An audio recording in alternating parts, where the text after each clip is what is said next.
મારું નામ સેજલ પટેલ છે.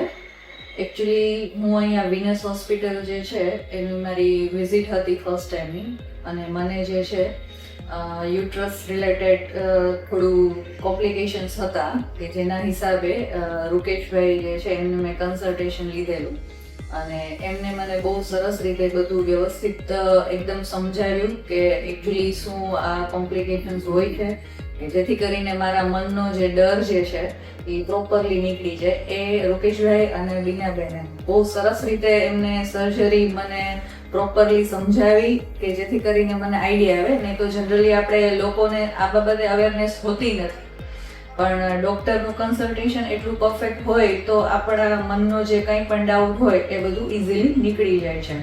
અને મેં આ જે છે થ્રીડી લેપ્રોસ્કોપી જે છે એના થ્રુ ઓપરેટ કરાવ્યું યુટ્રસ માટેનું, અને એકદમ પરફેક્ટલી બહુ જ સરસ, જેમાં મને કંઈ ખબર જ નથી પડી, જાણે કંઈ મારું ઓપરેટ થયું જ ન હોય.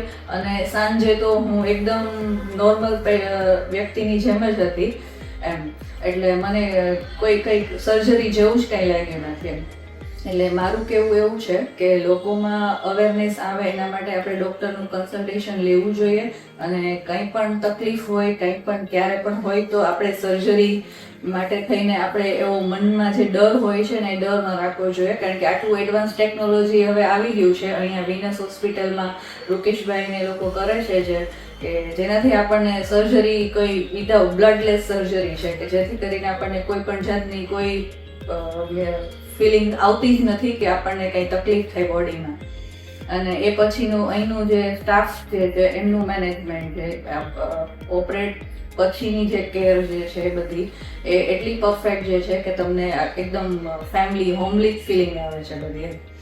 એટલે મારા માટે વિનસ હોસ્પિટલ રિયલી એમ કે બ્લેસિંગની જેમ કે મારું જે કોમ્પ્લિકેશન્સ હતું એ બધું ઇઝીલી રિમૂવ થઈ ગયું, અને નાઉ આઈ એમ free. Thank you for Venus Hospital.